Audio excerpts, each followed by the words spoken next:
অতিরিক্ত গ্যাস, বুকের জ্বালাপোড়া, অ্যাসিডের মাত্রাধিক্য অর্থাৎ অতিরিক্ত গ্যাস হওয়ার ফলে এই গ্যাসের সমাধান দিতে দ্রুত যে ক্যাপসুলটি কাজ করে সেটি হচ্ছে ডিলানিক্স 30। আসসালামু আলাইকুম, শামস মেডিসিন শিখতে আপনাদের সবাইকে স্বাগতম। আমি আবারও চলে আসলাম আপনাদের মাঝে নতুন একটি টপিকস নিয়ে। আজকে আমার টপিকস হচ্ছে ডিলানিক্স 30, যা জেনেরিক হচ্ছে ডেক্সট্রেনা। এটি আমাদের অত্যাধিক গ্যাস, বুক জ্বালাপোড়া এবং অত্যাধিক অ্যাসিডের ফলে যে সমস্যা হয় সেই সমস্যা দূর করতে সহায়তা করে। সুতরাং টপিকসটি শুরু করার পূর্বে আপনাদের কাছে আমার অনুরোধ, বন্ধুরা প্লিজ চ্যানেলটি সাবস্ক্রাইব করুন এবং বেল আইকনটি বাজিয়ে দিন এবং এই ভিডিওটি আপনার টাইমলাইন থেকে শেয়ার করে দিন। এর ফলে হয়তো আপনি উপকৃত হতে পারেন অথবা আপনার প্রিয় মানুষজন যারা গ্যাসের অধিক সমস্যায় ভুগছে তাদের উপকারে আসতে পারে। যারা অলরেডি আমার চ্যানেলটি দেশ এবং প্রবাস থেকে সাবস্ক্রাইব করেছেন তাদেরকে জানাই অসংখ্য ধন্যবাদ। আবারও বলছি, বন্ধুরা চ্যানেলটি সাবস্ক্রাইব করে বেল আইকনটি বাজিয়ে দিন এবং ভিডিওটি আপনার টাইমলাইন থেকে শেয়ার করে দিন। চলুন বন্ধুরা, আমরা চলে যাই আমাদের মেন টপিকসে। ডিলানিক্স 30, যার মধ্যে রয়েছে ডেক্সলানাপ্রোজোল, যা প্রোটন পাম্প ইনহিবিটর নামে পরিচিত ওষুধের একটি শ্রেণীর অন্তর্গত। এই ওষুধগুলি মূলত পাকস্থলীতে উৎপাদিত অ্যাসিডের পরিমাণ কমাতে ব্যবহার করা হয়। ডেক্সলান 30 বা ডিলানিক্স 30 সাধারণত যারা অ্যাসিড সম্পর্কিত হজম সমস্যা যেমন বুক জ্বালা, অ্যাসিড রিফ্লাক্স এবং আলসারে ভুগছেন তাদের জন্য নির্ধারিত হয়। এ পর্যায়ে বন্ধুরা আমরা যে বিষয়টি জানবো সেটি হচ্ছে ডেক্সলানাপ্রোজোল। এই যে ডিলানিক্স 30 এর মধ্যে যে উপাদানটা রয়েছে সেই উপাদান সম্পর্কে আমরা জানবো। ডেক্সলানাপ্রোজোল হলো লেন্সোপ্রাজোলের একটি উন্নত রূপ। এটি পাকস্থলীর আস্তরণে প্রোটন পাম্পগুলিকে ব্লক করে কাজ করে, যা অ্যাসিড তৈরি করে। ডেক্সলানাপ্রোজোল একটি বিশেষ বৈশিষ্ট্য হলো এক দ্বৈত বিলম্বিত মুক্তি ব্যবস্থা, যার অর্থ এটি ওষুধটির দুটি পর্যায়ে মুক্তি দেয়। একটি দীর্ঘ সময়ের জন্য পেসিফিকের অ্যাসিড নিয়ন্ত্রণে সহায়তা করে এবং অপরটি হচ্ছে আরো ভালো দীর্ঘস্থায়ী উপশম প্রদান করে। অর্থাৎ ডেক্সলানাপ্রোজোল এটি দুইভাবে কাজ করে। একটি আমাদের দীর্ঘ সময় এই যে গ্যাসের সমস্যা থেকে বা গ্যাসের অ্যাসিড যে রয়েছে সেটা নিয়ন্ত্রণে সহায়তা করে এবং লং টাইম আমাদেরকে এই গ্যাসের সমস্যা থেকে পরিত্রাণ দান করে। এ পর্যায়ে বন্ধুরা আমরা যে বিষয়টি জানবো সেটা হচ্ছে ডিলানিক্স 30 এর ব্যবহার। অর্থাৎ এই যে ডিলানিক্স 30 ক্যাপসুলটি আমরা কোন কোন ক্ষেত্রে আমরা সেবন করব সেই সম্পর্কে আমরা জানবো। প্রথমে রয়েছে গ্যাস্ট্রাইটোফেজিয়াল রিফ্লাক্স ডিজিজ বা জিইআরডি, এমন একটি অবস্থা যেখানে পাকস্থলীর অ্যাসিড খাদ্যনালীতে ফিরে যায়, যা বুক জ্বালা পোড়া এবং অস্বস্তি সৃষ্টি করে। নম্বর 2 রয়েছে বন্ধুরা ক্ষয়কারী খাদ্যনালী, অর্থাৎ অতিরিক্ত অ্যাসিডের কারণে খাদ্যনালীতে ক্ষতি এবং প্রদাহ। অর্থাৎ যদি গ্যাসের পরিমাণটা অনেক বেশি হয় অত্যাধিক, সেক্ষেত্রে যে আমাদের খাদ্যনালী ক্ষয় করে সেই ক্ষয় থেকে আমাদেরকে মুক্তি প্রদান করে থাকে এই ক্যাপসুলটি।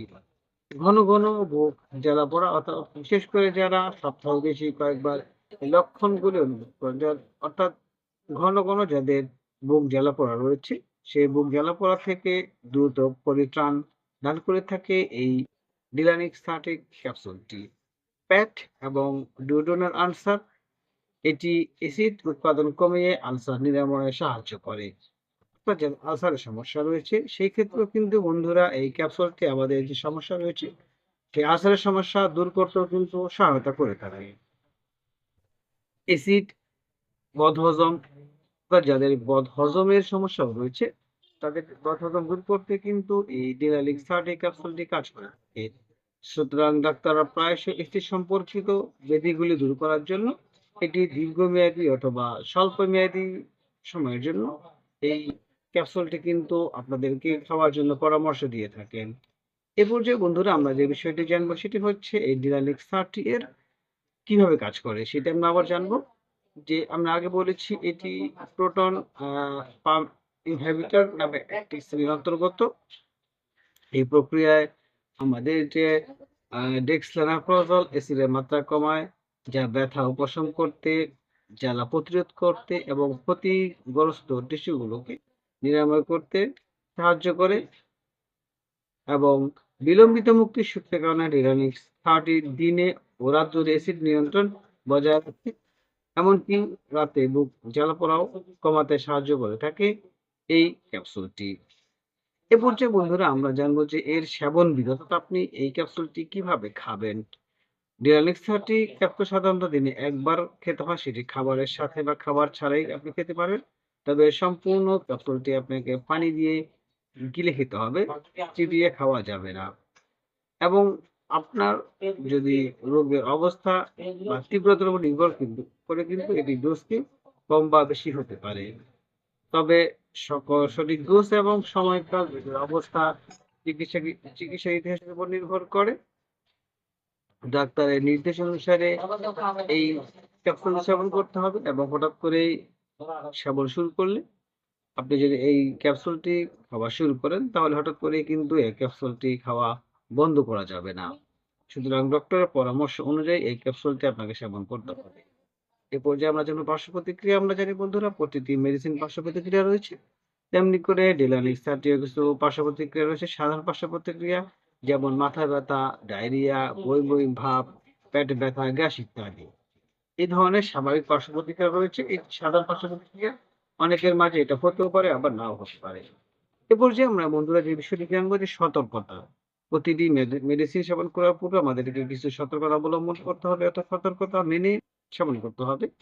ডিলানিক্স 30 গ্রহণ করার আগে অবশ্যই আপনাকে কিছু সতর্কতা অবলম্বন করতে হবে। যদি আপনার লিভারে রোগ, অস্টিওপোরোসিস থাকে অথবা আপনি গর্ভবতী বা বুকে হন, তাহলে অবশ্যই আপনার ডাক্তারকে জানান। দীর্ঘমেয়াদী ব্যবহারের জন্য একজন স্বাস্থ্যসেবা কর্মীর নির্দেশ অনুসারে এই ক্যাপসুলটি সেবন করুন। সুতরাং বন্ধুরা আমরা বলতে পারি যে ডিলানিক্স 30 বা ডেক্সলানোপ্রোজল পাকস্থলী অ্যাসিড নিয়ন্ত্রণ, জিআরডি, বুকে দুধ খাওয়ানো এবং আলসার চিকিৎসার জন্য একটি কার্যকর ঔষধ।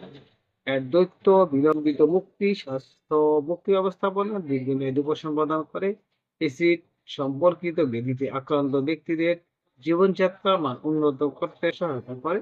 যদি চিকিৎসকের তত্ত্বাবধানে এবং সঠিকভাবে ব্যবহার করা হয়, তাহলে অবশ্যই আপনি এই অ্যাসিড সম্পর্কিত বা গ্যাসের সমস্যা থেকে সহজেই মুক্তি পেতে পারেন। সুতরাং আপনি যদি এই ক্যাপসুলটি সেবন করতে চান তাহলে প্রয়োজন বোধে একজন অভিজ্ঞ ডক্টরের সাথে পরামর্শ করতে পারেন, অথবা আপনার পাশে যে স্বাস্থ্যসেবা কর্মী রয়েছে রেজিস্ট্রারকৃত, তার সাথে আলোচনা করে এই মেডিসিনটি সেবন করতে পারবেন।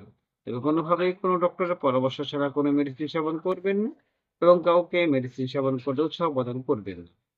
আমাদের এই চ্যানেলের মাধ্যমে শুধুমাত্র আমরা আপনাদেরকে আপনি কোন রোগের জন্য কোন মেডিসিন সেবন করবেন সেই সম্পর্কে বলা হয়। সুতরাং যেকোনো মেডিসিন সেবন করার পূর্বে ডক্টরের পরামর্শ নিন। ভিডিওটি যদি আপনার ভালো লাগে এবং উপকারী মনে হয় তাহলে অবশ্যই বন্ধুদের সাথে শেয়ার করে দিন। আবারও বলছি বন্ধুরা, চ্যানেলটি সাবস্ক্রাইব করে বেল আইকনটি বাজিয়ে দিন এবং এই ভিডিওটি আপনার টাইমলাইন থেকে শেয়ার করে দিন। এর ফলে হয়তো আপনি উপকৃত হতে পারেন, অথবা আপনার প্রিয় মানুষজন যারা উপরে উল্লেখিত গ্যাসের সমস্যায় ভুগছে তাদের উপকারে আসতে পারে। আজ এ পর্যন্তই। আগামীকালকে আবার কথা হবে নতুন কোনো টপিকসে। সেই পর্যন্ত সবাই সুস্থ থাকুন, ভালো থাকুন, শামস মেডিসিন টিপ চ্যানেলটির সাথেই থাকুন। লাইক, কমেন্ট, শেয়ার করে আমাদেরকে পরবর্তী ভিডিও বানাতে উৎসাহ প্রদান করুন, কারণ আপনাদের উৎসাহই আমাদেরকে সামনের দিকে এগিয়ে নিয়ে যেতে সাহায্য করে। সুস্থতা কামনায়, খুদা হাফেজ।